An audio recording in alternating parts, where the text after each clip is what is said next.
E aí, galera de PDS, então continuando, né, com o conteúdo da disciplina, vamos a mais um exercício exemplo da transformada de Fourier, tá? Dessa vez aplicado a esse sinal que vocês estão vendo aí, uma janela, tá? De amplitude A, que vai do tempo t menos t sobre 2 até t sobre 2, tá? De modo que a função é g de t minúsculo, né? E g de t então está definido como A, né, para o tempo, né, maior que menos t sobre 2 e menor que t sobre 2, tá?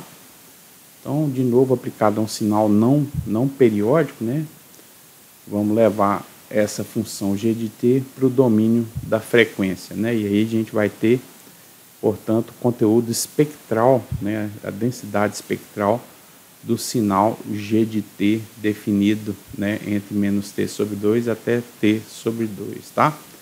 Lembrando então que a gente quer um g de ômega, né, que seja integral de menos infinito a mais infinito do g de t vezes e a menos j ômega t dt, tá? Então isso aqui para análise, né?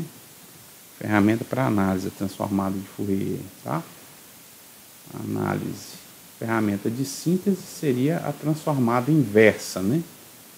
Transformada inversa muda, a gente tem um número aqui, né? Depois eu falo sobre isso. E muda esse sinal, tá? Então, se fosse aqui a transformada de Fourier, então análise transformada de Fourier, tá? Se fosse a síntese, seria g de t é igual a 1 sobre 2π, né? Integral de g de ômega vezes e a j ômega t d ômega, tá? Então seria aqui a transformada de Fourier direta, né, para análise, e essa aqui é a transformada inversa para síntese, né? Ou seja, para a partir de um conteúdo espectral a gente chegar no sinal no tempo. Então essa aqui é a transformada inversa de Fourier, tá? E ft, né? Deixa eu colocar o t mais aqui, mais distante. Então tá aí. Então, ferramenta de análise transformada de Fourier é a ferramenta de síntese transformada inversa de Fourier, onde a partir de um conteúdo espectral a gente obtém o sinal no tempo, tá? Notem que aqui eu não defini os meus limites de integração, tá? Então, de menos infinito a mais infinito também, tá? Não defini os limites de integração. Agora está definido, né, na verdade. Mas de qualquer forma, o que a gente vai aplicar é aqui, a transformada direta do Fourier, tá? Então, como é que a gente vai fazer? Então, g de ômega é igual a g de t, né? Então, a integral de menos t sobre 2 até t sobre 2, né? O meu limite, onde a própria função está definida, é diferente de zero, tá? De a, que é a função, né, definida nesse intervalo, vezes e a menos j ômega t dt. Lembrando que o ômega é igual a 2πf, né? E aí, e isso está em radiano por segundo, né? Então fica g de ômega é igual a que é a constante, integral de menos t sobre 2 até t sobre 2 de e a menos j 2πf t, tá? Aqui já dá para praticamente resolver, né? Vou passar para cá, ó. Passar para cá. O G de ômega vai ficar A, que multiplica E a menos J2π F T minúsculo, né? Sobre menos J2π F, tá? Calculado de menos T sobre 2 até T sobre 2. Isso aqui vai ficar A, que multiplica E a menos, vou colocar esse cara aqui, né? J2π F T sobre 2, né?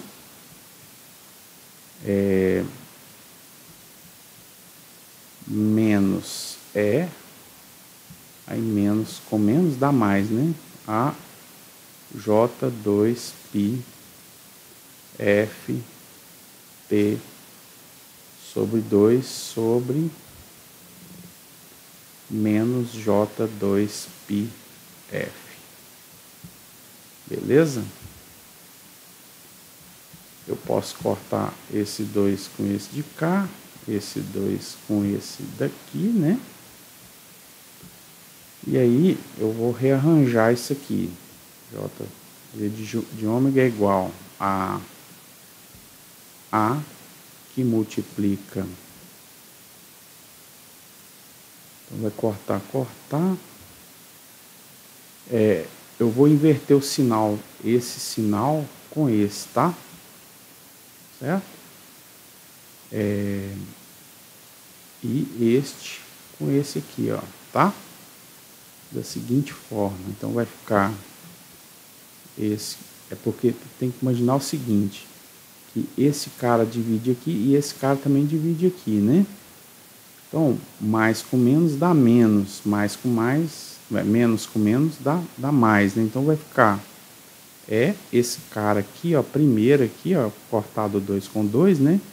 A J π F T menos esse cara aqui, né? Ó, mais com menos dá menos, né? Então ficou menos. Aí permanece esse sinal, menos J π F T sobre, agora esse aqui fica positivo, né? J2π F. Aí eu já começo a enxergar uma identidade do Euler para seno, tá? Seno de θ é igual a E a J θ menos E a menos J θ sobre J2, né? Então essa aqui é uma das identidades de Euler, né? Euler. Então eu vou fazer isso, tá? Só que aí, para fazer isso, eu tenho que pegar esse cara e colocar aqui do lado de fora, né? Então, isso aqui ainda tem que ser arranjado da seguinte forma. Vai ficar A sobre πf, né? πf multiplica E a menos A, mais, né? Mais esse cara aqui, tá? A J π ft menos E a menos J π ft sobre J2, né? Aí sim. Então, deixa eu cortar aqui no meio. O G de ômega vai ficar A, tô me adiantando, A sobre π F seno desse cara aqui, né, ó, J θ, né, o θ é πft, tá? De π F T, tá? E aí, a gente pode deixar desse jeito aqui, tá? Ou pode chegar numa outra identidade, né, da função da função sinc, né? Ou sample, sinc de θ é igual a sen de π θ sobre π θ, não é isso? Mas para fazer isso eu tenho que igualar esse termo com esse de cá, né? Então tem que multiplicar em cima e embaixo por t. Então vai ficar... mas aqui já está certo, tá? Já está no domínio da frequência. Esse t aqui é o número, tá? Então a variável independente aqui é o f de frequência, tá? Então fica g de ômega é igual a... Esse g ficou horroroso. Deixa eu fazer de novo. G de ômega, não melhorou nada. AT sobre π ft sen de π ft, correto? Aí sim, ó. Então, θ aqui, ó, tá 5 de θ, o θ, πθ sobre πθ aqui também, faltou, né? O θ nesse caso é ft, então o g de ômega vai ficar AT sinc de ft. Toda vez fica feio, né? ft, beleza, pessoal? T é um número, tá? O f é variável independente. Então, qualquer um desses dois aqui tá certo, tá? Deixa eu circular.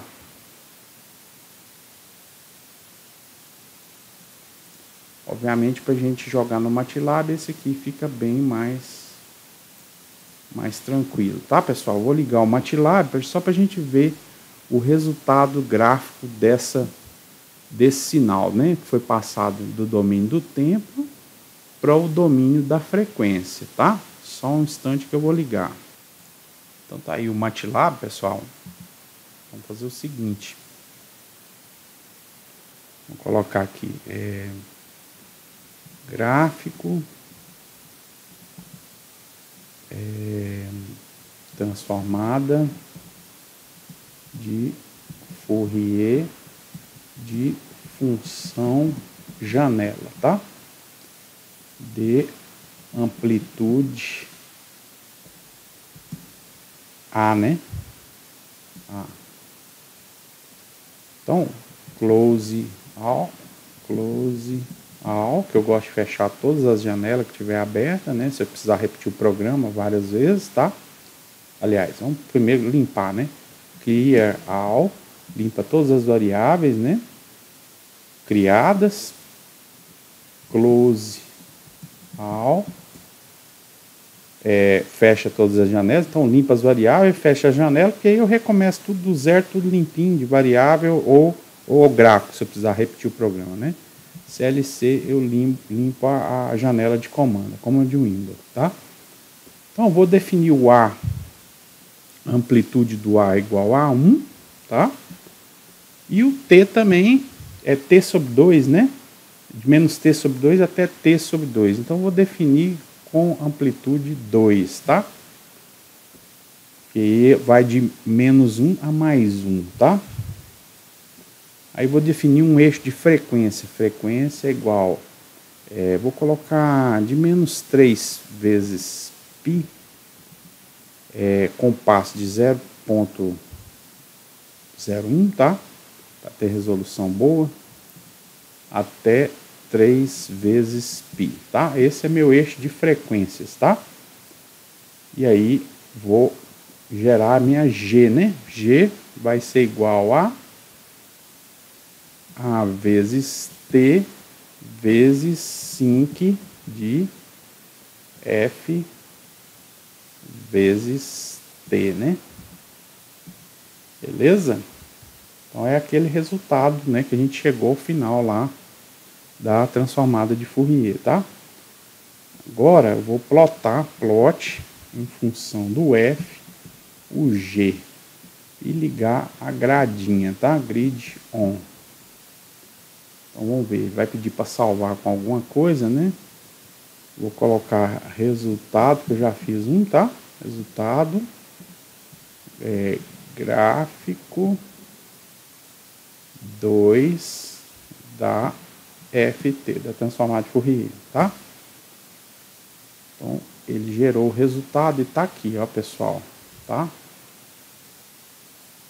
Então, tá aí, é uma sample, obviamente, né? Uma sample, ela tá indo de menos 3π radianos por segundo até 3π radianos por segundo, de modo que esse aqui é o eixo de frequência, né? E essa é a amplitude, tá, pessoal?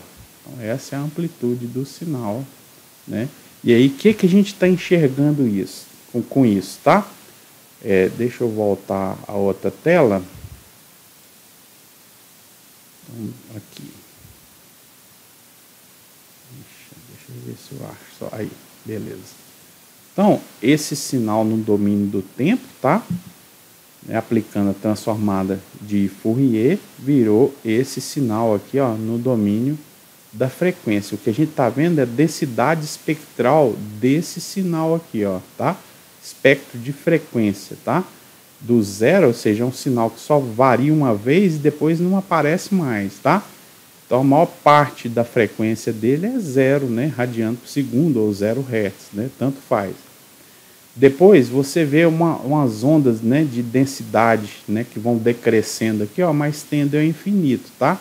Essas são as componentes de alta frequência, tá? Que compõem as quinas desse sinal aqui, ó, essa variação brusca no tempo do sinal nessa quina aqui, ó, tá? Ele tem frequências, né, que tendem ao infinito. Para você pegar e tentar recuperar esse sinal a partir desse conteúdo espectral, você vai ter que pegar frequências que tendem ao infinito aqui, ó, para poder compor essas quinas aqui, ó, tá? Eu vou simular o gráfico de novo para a gente ver que isso aqui continua, tá? Vou fechar, vou voltar para o MATLAB, vou aumentar o eixo de frequência lá, tá? Então, eu vou colocar de 10π até 10π. Vocês vão ver que ele continua. Vamos lá, ó. Ele continua, né? Com aquela variação, ó, tá vendo? Ó? Aquela oscilação vai diminuindo de amplitude, mas você vê que ainda tem, né, conteúdo espectral diferente de zero, com a frequência cada vez maior, tá? Obviamente, para compor esse sinal aqui, ó, tá? Para, na verdade, analisar, né? Analisar esse sinal. Então, esse aqui é o conteúdo espectral desse sinal aqui, ó, tá? Então, esses conteúdos de alta frequência aqui são as componentes dessas quinas, tá? Eu tentando recuperar esse sinal, né, fazer uma síntese, né, e não uma análise. Isso aqui é o resultado da análise. Se eu tentar fazer o inverso, eu vou fazer uma síntese desse sinal a partir desse conteúdo espectral. Se eu pegar limitado aqui, ó, mesmo nessa de menos 10π até 10π, tá? E tentar recuperar o meu sinal, eu ainda não vou conseguir essas frequências que compõem a quina aqui, ó, tá? Qual que vai ser o resultado disso? Eu vou gerar um sinal no tempo que vai ter mais ou menos esse formato aqui, ó. Vou mudar de cor, tá?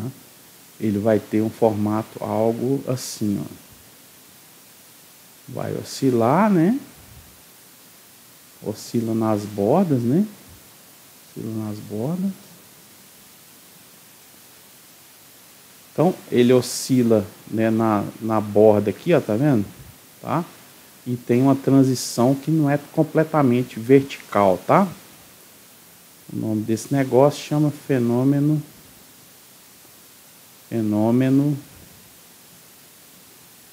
de Gibbs, tá? Então, para um sinal desse tipo, de uma faixa espectral muito ampla, tá?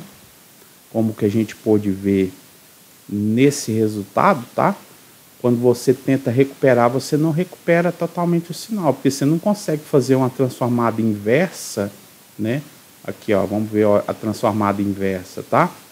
Indo do menos infinito ao mais infinito, você vai acabar limitando o conteúdo espectral aqui, ó, e não conseguindo recuperar totalmente o seu sinal, tá? Outra coisa, pessoal, propriedade importante da transformada de Fourier, tá? Primeiro, espelhamento no eixo de frequência. Então, o eixo de frequência aqui, ó, a origem, o zero, está aqui no meio, tá? Então, ele tem uma parte negativa e outra parte positiva, tá? Então, o sinal é espelhado. Então, em relação ao zero, você enxerga a mesma coisa, né, do que tem aqui no positivo, no eixo positivo, você enxerga no eixo negativo, tá? Isso é um resultado da matemática da transformada de Fourier. Não quer dizer que exista frequência negativa fisicamente, tá? Mas é o resultado da transformada, é uma propriedade da transformada de Fourier, tá certo? Outra coisa, a gente foi com o eixo de frequência de menos 10π até 10π, e aí a gente percebe o seguinte, que embora você enxergue essa ondulação, ela vai diminuindo de amplitude, tá? Então ela nunca é igual, né, em termos de ciclo, ou seja, ela não é periódica, tá? Então a importante propriedade da transformada de Fourier, além do espelhamento no eixo de frequência, espelhamento e simetria no eixo de frequência, tá?